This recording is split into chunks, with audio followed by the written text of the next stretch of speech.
Hello, good morning students. कैसे हैं आप सभी लोग। और आज की जो वीडियो है वो class 11th chapter 2।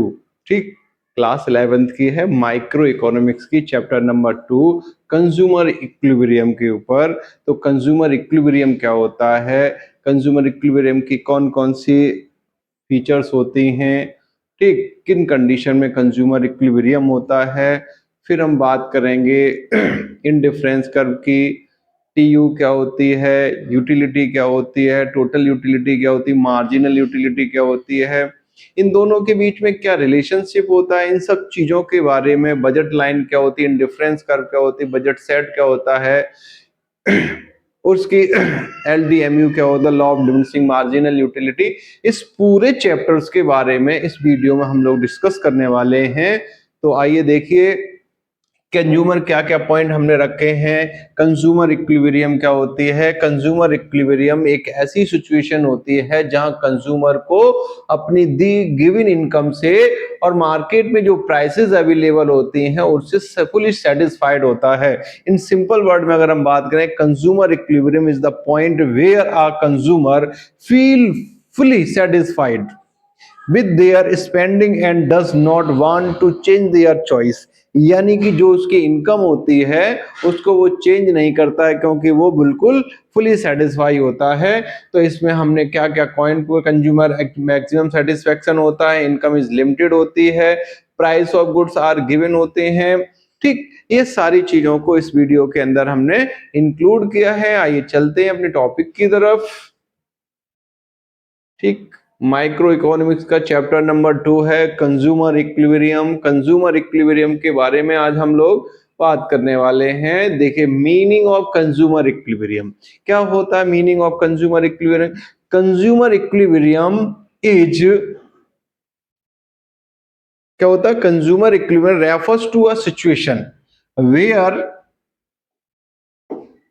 The consumer has achieved maximum possible satisfaction from the quantity of the commodities purchased given his income and price of the commodity in the market। तीन चीजें बात याद रखो, यानी सेटिस्फैक्शन, इनकम और market में क्या price है कॉमोडिटी की। ठीक, तीनों को जब मिला दिया जाता है तो कंज्यूमर सेटिस्फाई हो जाता है। Consumer equilibrium refers to a situation where, मतलब एक ऐसी सिचुएशन होती है where the consumer has achieved maximum possible satisfaction from the quantity of the commodities purchased given his income and prices। जो उसकी इनकम है और मार्केट में जो प्राइस अवेलेबल है उस पर उसको खर्च करके वो क्या करता है, उसको रिसीव करता, अचीव करता है और पॉसिबल सेटिस्फैक्शन प्राप्त करता है। तो उसे हम क्या कहते हैं, कंज्यूमर इक्विलिब्रियम।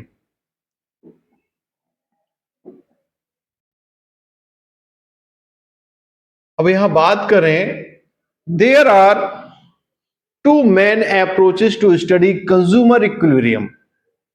अब कंज्यूमर इक्विलिब्रियम की स्टडी करने के दो अप्रोचेस हैं। कोई कंज्यूमर है वो फुली सेटिस्फाई कब होता है, इसके लिए दो अप्रोचेस हैं, कार्डिनल यूटिलिटी और मार्जिनल, कार्डिनल और ordinal utility approach. Cardinal utility में क्या होता है कि कंज्यूमर उनको क्या करता है, न्यूमेरिकली एक्सप्रेस करता है 1 2 3 4 5। ठीक, तो यहां पर दो अप्रोचेस बताए हैं, कार्डिनल यूटिलिटी अप्रोचेस और दूसरा ऑर्डिनल यूटिलिटी अप्रोचेस। अब यहां पर क्या बात कर रहे हैं, meaning of cardinal utility.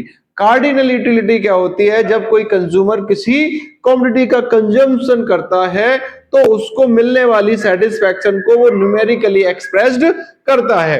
Cardinal utility is the utility where in the satisfaction derived by the consumer from the consumption of goods or services can be expressed numerically। Cardinal utility क्या होती है? The utility where in the satisfaction derived by the consumer from the consumption of a goods और service can be expressed numerically. जब कोई consumer किसी commodity का consumption करता है और उससे मिलने वाली जो सेटिस्फैक्शन होती है उसको वो न्यूमेरिकली नंबर्स में 1 2 3 4 इस तरीके से रिप्रेजेंट करता है, तो उसको हम क्या बोलते हैं? Cardinal utility. फिर आता है ऑर्डिनल यूटिलिटी। ऑर्डिनल यूटिलिटी क्या होती है? Ordinal utility states that the satisfaction which a consumer derives from the consumption of goods and services cannot be expressed numerical units। अब ये क्या कह रहा है कि कार्ड ऑर्डिनल यूटिलिटी उस सेटिस्फैक्शन को रिप्रेजेंट करती है जिसमें कोई कंज्यूमर उसको नंबर्स में एक्सप्रेस नहीं कर सकता है। बहुत अच्छा है, अच्छा है, very good, good, very good. ठीक, तो इस तरीके से हम उसको रिप्रेजेंट कर सकते हैं बट नंबर्स में उसको रिप्रेजेंट नहीं कर सकते हैं। That is called ordinal utility. अब बात करते हैं मीनिंग ऑफ।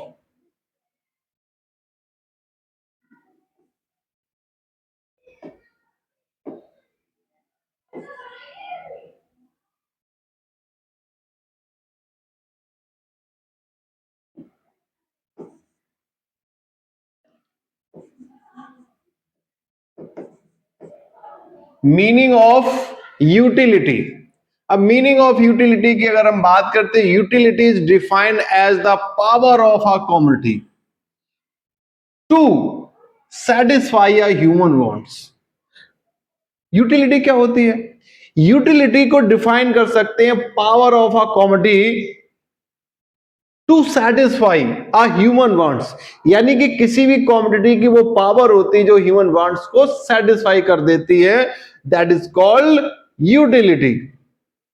तो इसको क्या बोलेंगे? यूटिलिटी बोलेंगे।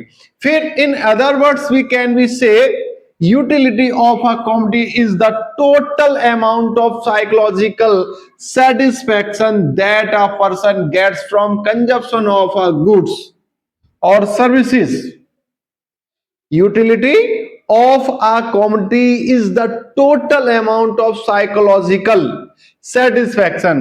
यानी यूटिलिटी का मतलब होता है कि किसी भी कंज्यूमर को जितनी साइकोलॉजिकल सेटिस्फैक्शन मिलती है किससे? Consumption of goods and services से। That is it is called utility.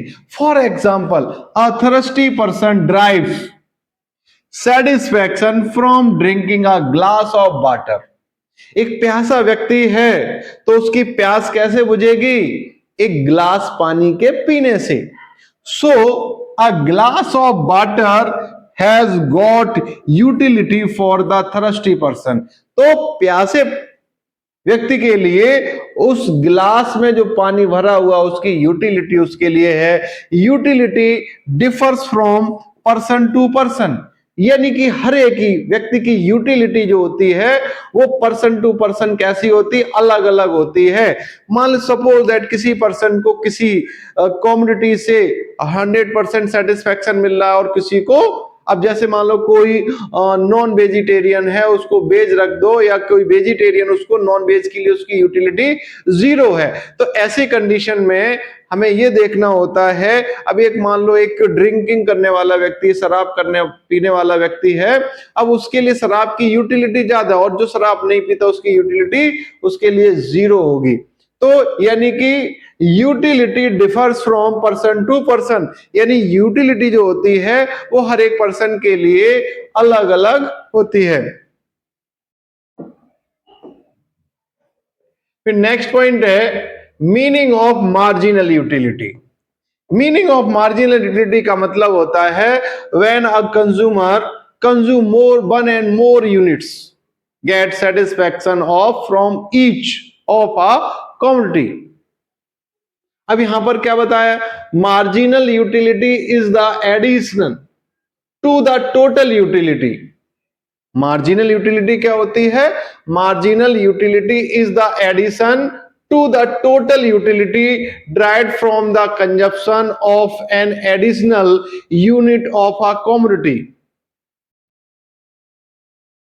Marginal utility is the addition to the total utility, यानी total utility में कि जो एडिशन करती है drive from the consumption of an additional unit of a commodity. जब हम किसी चीज का लगातार कंजप्शन करते हैं तो नेक्स्ट यूनिट से जो मिलने वाली यूटिलिटी होती है वो हमारी क्या होती है, मार्जिनल यूटिलिटी होती है। It can be also be defined as the utility from the last unit of a commodity consume, यानी कि जो हम लास्ट यूनिट कंज्यूम कर रहे हैं उससे मिलने वाली जो यूटिलिटी होती है वो हमारी क्या होती है, मार्जिनल यूटिलिटी होती है।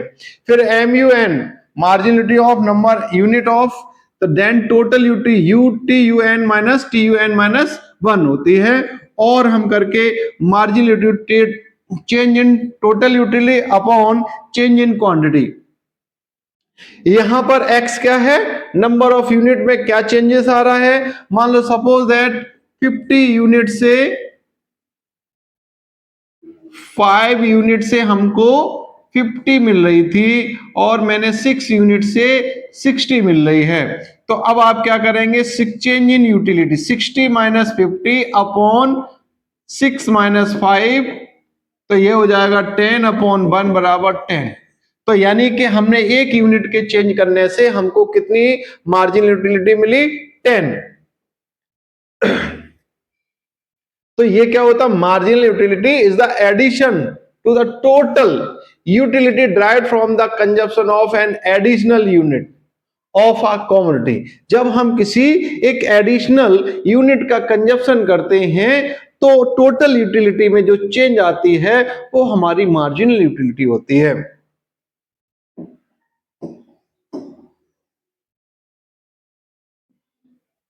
Meaning of total utility, total utility is the total satisfaction obtained from the consumption of all possible units of a commodity।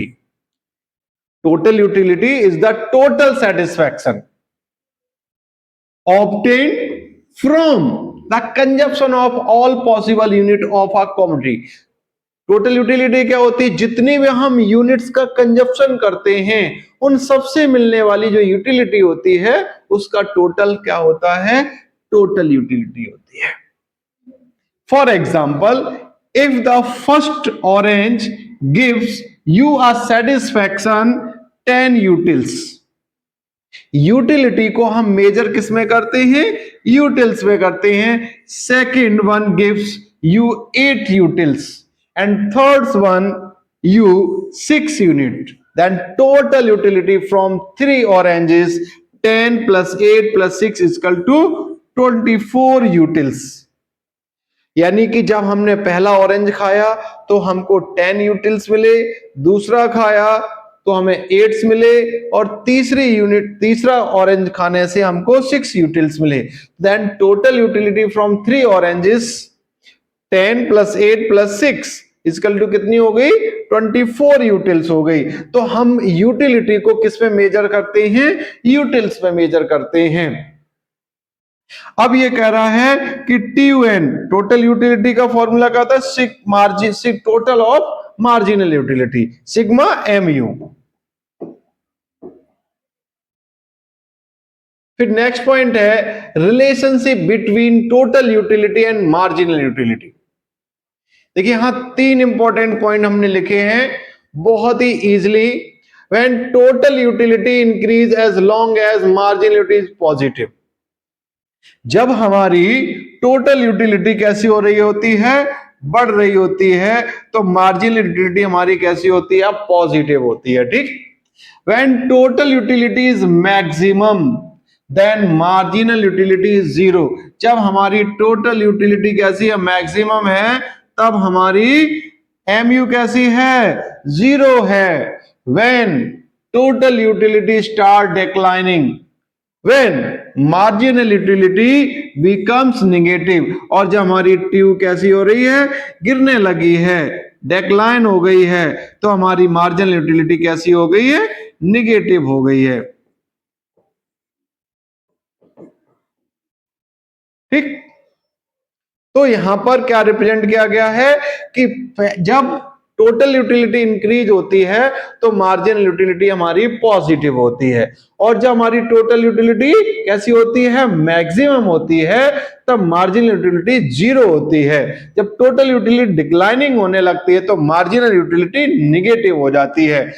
For examples we show in this table, 0 units of orange consumes total utility marginal utility. अब यहां पर हम जैसे जैसे orange का consumption कर रहे हैं, जैसे हमने 0 कुछ नहीं कर रहे तो हमें कुछ नहीं यूटिलिटी मिली, हमने 1 किया तो यहां पे हमें कितना मिला, 10 यूनिट्स। दूसरा 2 से किया तो 18, 3 से 24, 4 से 26, 5 से 26, 6 से 24। तो ये हमारी क्या थी, total utility drive from consumption of orange. अब यहां पर मार्जिनल यूटिलिटी कैसे निकालते हैं, देखो अभी हमने आपको फॉर्मूला बताया था,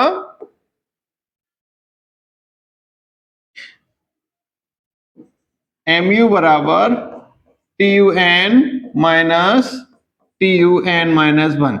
अब हम क्या करेंगे, इसमें इसको माइनस करेंगे तो 10 आ जाएगा, इसमें इसको माइनस करेंगे 8 आ जाएगा, इसमें इसको माइनस करेंगे 6 आ जाएगा, इसमें इसको माइनस करेंगे 2 आ जाएगा, और इसमें इसको माइनस करेंगे 0 आ जाएगा, क्योंकि ये हमारी जब टॉप मैक्सिमम है क्या, TU, तो ये हमारी MU क्या है, 0 है। और जब ये कैसी है, गिरने लगती है, डिक्लाइन हो जाती है, तो ये हमारी कहां आ गई, 24 हो गया। तो अब जब 24 हो गया तो ये हमारी नेगेटिव हो गई मार्जिनल यूटिलिटी यहां पर, ठीक। तो इस तरीके से हम इसको डायग्राम से रिप्रेजेंट कर सकते हैं, शेड्यूल बना के कर सकते हैं, और तीनों का रिलेशन इस तरीके से हम, ये क्वेश्चन हमारा 6 मार्क्स का बनता है, relationship between total utility and marginal utility. फिर नेक्स्ट क्वेश्चन है, आप नेक्स्ट पॉइंट है आपका, law of diminishing marginal utility. अब law of diminishing marginal utility के बारे में हम लोग बात करने वाले हैं।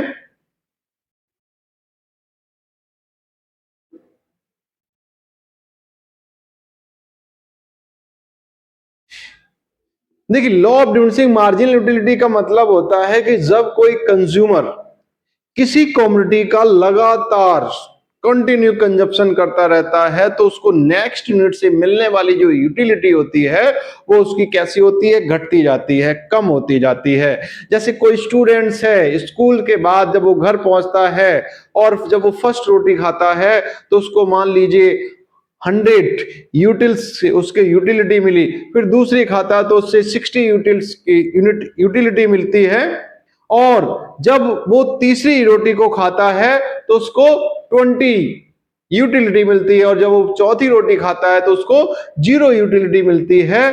तो वहां पर क्या है कि law of diminishing marginal utility law है वो एप्लीकेबल होता है। कैसे, देखिए, it states that as more and more unit of a commodity are consumed, it states that more and more units of a commodity are consumed, marginal utility derived from each successive unit goes on diminishing।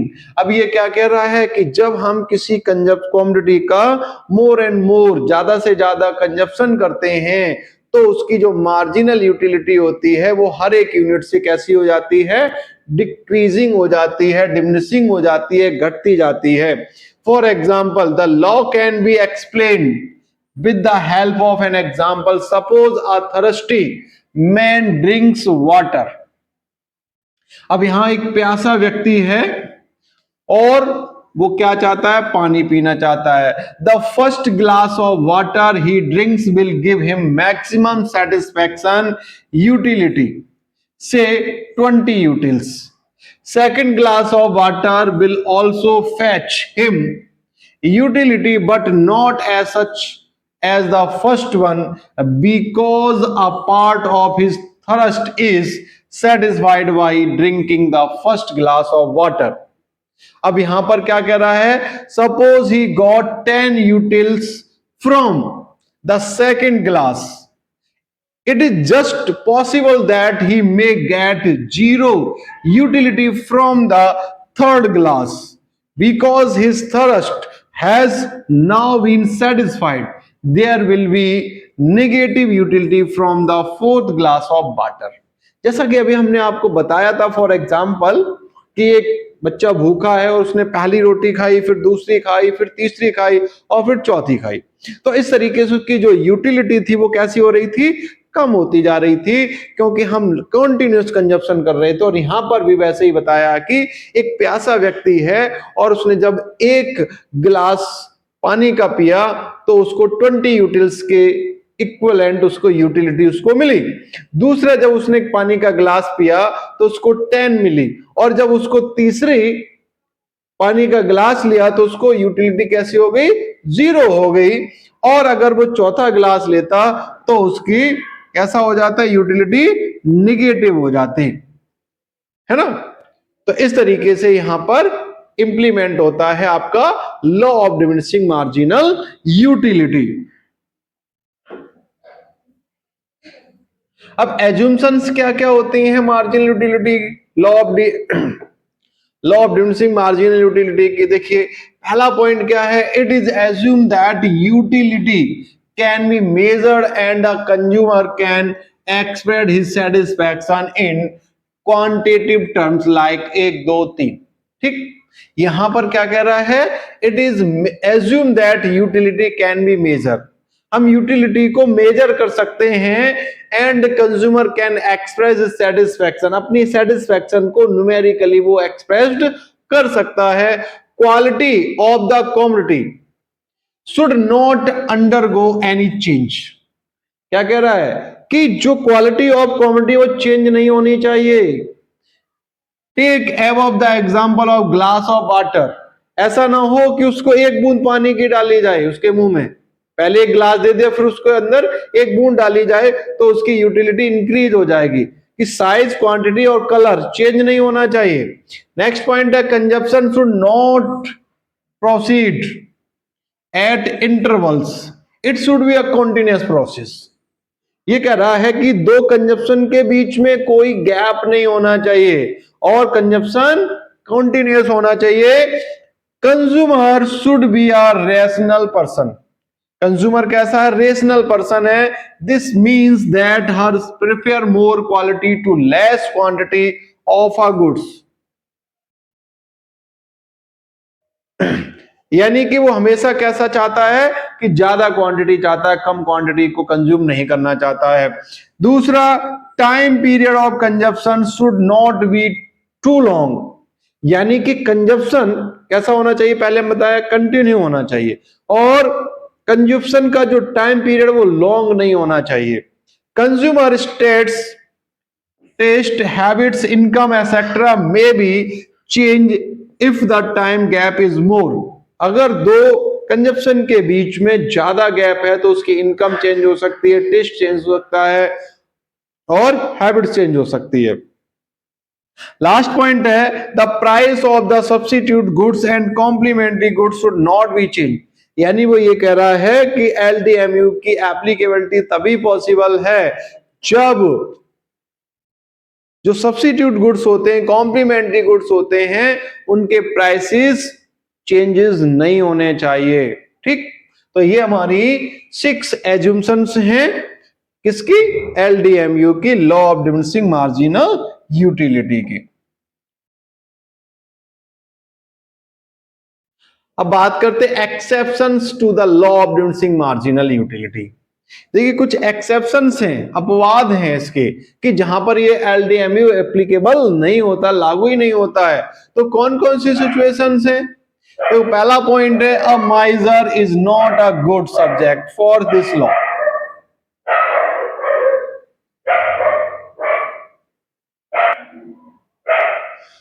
हाँ, a miser is not a good subject for this law.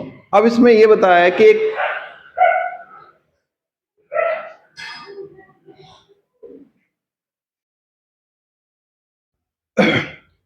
अब इसके exceptions क्या हैं कि एक consume जो है कंजूस व्यक्ति है, कैसा है, a miser is not a good subject for this law, he desire for more wealth may in fact increase with every successive increase in the accumulation of wealth. अब वो यहां पर क्या कह रहा है, एक जो चीपेस्ट व्यक्ति है, बिल्कुल कंजूस व्यक्ति है, अब वो क्या कह रहा है, उसकी इच्छा है कि ज्यादा से ज्यादा धन इकट्ठा करें, पैसा इकट्ठा करें। तो यहां पर ऐसी सिचुएशन में क्या है कि ये वेल्थ के मामले में, मनी के रिगार्डिंग ये लॉ एप्लीकेबल नहीं होता है। क्यों नहीं होता है? क्योंकि जो कंजूस व्यक्ति है वो ज्यादा से ज्यादा मनी को इकट्ठा करना चाहता है, और ये कहता है कि जब हम किसी चीज को क्या करते हैं, मोर एंड मोर कंजप्शन करते हैं, तो उसकी यूटिलिटी कैसी हो जाती है, कम हो जाती है। दूसरा है a collector of rare articles like stamps, coins, paintings etcetera में एस्केप दिस लॉ। अब ये कह रहा है कोई एक जो कलेक्टिंग बॉयज होते हैं, मतलब जिनमें कुछ चीजों के इकट्ठे करने की एक हैबिट होती है, आर्टिकल्स हो गया, स्टैम्प्स हो गया, कॉइन्स हो गए, ठीक, पेंटिंग्स हो गई, जो उनको पुरानी चीजें होती हैं उनको इकट्ठा करने के शौकीन लोग होते हैं। तो ऐसी चीजें क्या होती हैं, उनको जितनी पुरानी चीजें मिलती जाती है उनकी और यूटिलिटी बढ़ती जाती है। तो यहां पर ये लॉ एप्लीकेबल नहीं होता है। फिर नेक्स्ट कह रहा है the law may not apply when it's comes to a म्यूलोडी रिटिशियल और ब्यूटीफुल स्किन व्यू। अब ये क्या कह रहा है कि अगर हम किसी सुंदरता को और ज्यादा बढ़ाने के लिए क्या करें, तो वहां पर ये लॉ एप्लीकेबल नहीं होता है। ठीक,